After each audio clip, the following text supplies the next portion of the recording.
Le 14 juillet 2025, Thierry Ardisson est décédé à l'âge de 76 ans, suite d'un cancer du foie. Cela fait 13 ans qu'il se battait contre la maladie. L'animateur et producteur a considérablement marqué tous ceux qui l'ont côtoyé et a laissé une empreinte indélébile dans le paysage médiatique français.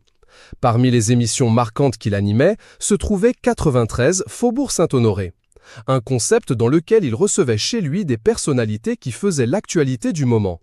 Mais à quoi ressemblait cet appartement dans cette rue emblématique de Paris?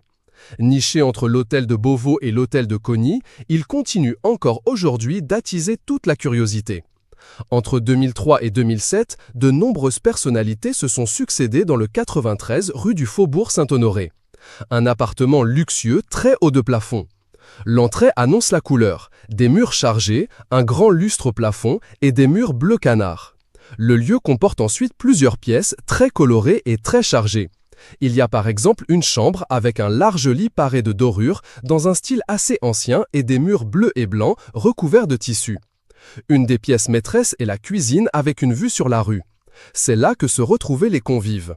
Comme le reste de l'appartement, les murs sont de couleur vive, ici jaune poussin. Des verres sont alignés sur une simple étagère bleue et l'homme en noir semblait ranger ses produits ménagers sur une autre étagère par ordre de grandeur.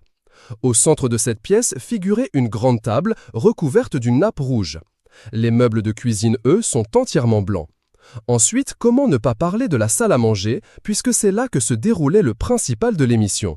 L'ambiance était un peu plus chaleureuse, avec des murs rouges et blancs sur lesquels sont accrochées de nombreuses plantes. Sur le côté trône un piano droit sur lequel sont disposés de nombreux bibelots, comme des éléphants, une lampe ou encore des statuettes de bronze. Cadre photo. Au centre de la pièce se trouve une très grande table couverte de chandeliers et entourée de grosses chaises dorées. Une décoration très lourde qui dénote avec les tendances d'aujourd'hui. Pourtant, l'ami de Laurent Baffy semblait aimer ce style. Son appartement rue de Rivoli était aussi très haut qu'en couleur, avec de nombreux objets qui débordent dans les différentes pièces. Parfois, il se rendait également dans l'appartement de sa femme, Audrey Crespo-Mara, qui se situait à Montmartre. Le couple avait fait le choix de ne pas vivre ensemble pour préserver un peu